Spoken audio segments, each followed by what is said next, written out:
Hey guys, it's Tom and I want to show you this Blind Mark XT 3-piece magnetic electrical box locating tool. I had seen this a few years ago when I was remodeling my basement. I was doing a lot of drywall and I really wanted to buy this, but my budget was really tight and I didn't. And I really, to be honest, I regretted it. What this does is it helps you find the electrical boxes to mark out the drywall and make precise cuts around your fixtures. At least your outlets and your switches. Normally the way people do it is they'll measure, and if you have a lot of experience, you could get pretty good at measuring accurately and not wasting drywall. Me on the other hand, I don't have that much experience. I don't do drywall regularly. I know enough to do it, but I wouldn't call myself an expert at it.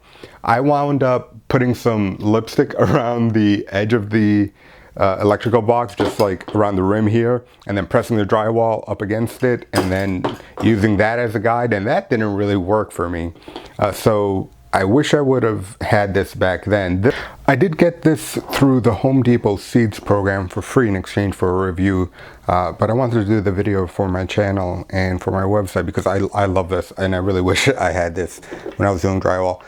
The way it works, it has 2 magnets on each of the locators and 2 magnets on this part as well, and they're really strong and they attract each other really tightly, even if you have drywall in between or other materials.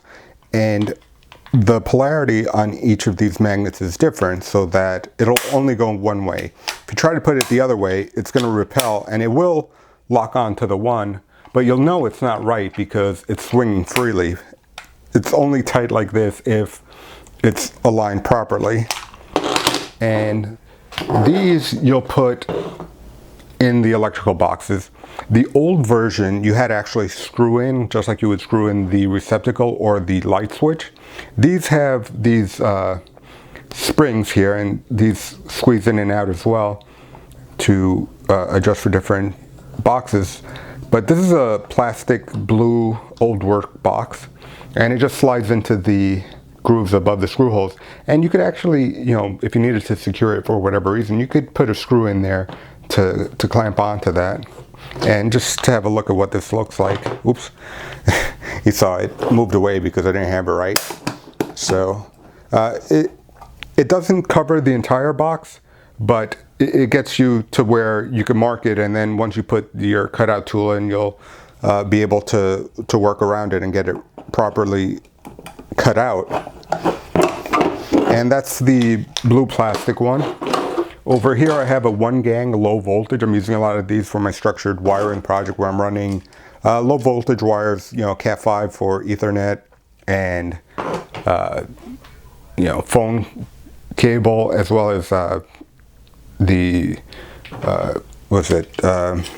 quad shielded RG6 for TV and cable, and that fits in there above the holes. And again, if you want to tighten this in, you put the screws. And now this is a metal box, and it works for this too. You just have to be careful because it's steel, and the magnet obviously is attracted to steel, so it's going to try to pull it a little bit, but once you get it in, it sits nicely there. It doesn't really move a lot, and that's basically it. So this goes in and it pulls out really easy. So it comes with 2, which is a good place to start, so that having 2 outlets in a sheet of drywall is not unusual.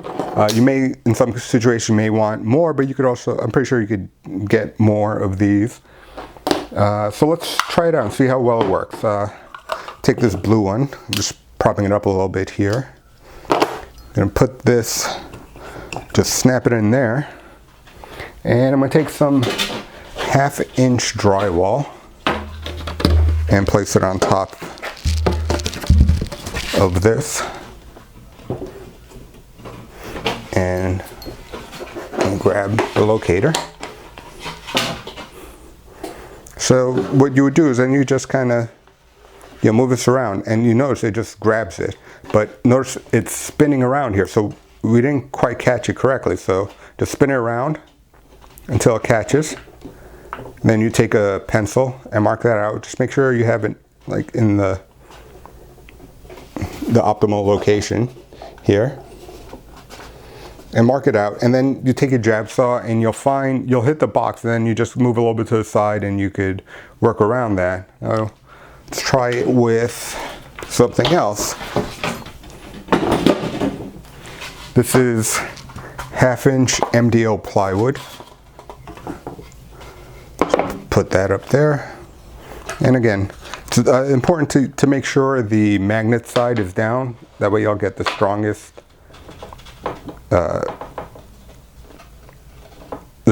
pull from the magnets. And right, if I twist it, it twists back into shape, so I know I have it the right way. If I had it this way, it would just twist freely, but there we go. And again, we could mark this and then cut it out. All right, so what would happen with 1/2-inch plywood and then 1/2-inch drywall? And I didn't test this before, but yeah, it's not as tight, but it works, you know. So 2 sheets of drywall would work as well. You just trace that out and cut it out using like a roto zip or a jab saw, you know, whatever you have available. Whatever spiral cutter works, like a Dremel tool. And that's pretty much it. This thing, it's not very expensive. It does what it's supposed to do, and it saves a lot of time. Had I had this when I was doing my drywall, it would have saved me a lot of time and frustration, because I wound up having to redo a couple sections and wound up not having as clean a drywall as a job as I wanted. I had to put some patches in. You know, for just a little bit of money, this really saves a lot of headaches, and it's awesome. It's the Blind Mark XT. This is the 3-piece kit, and comes in different configurations with more or less of these different parts. The new one, like I said, has these springs that just attach in, so you don't have to screw it in, and it's available on HomeDepot.com, and I think it's really awesome.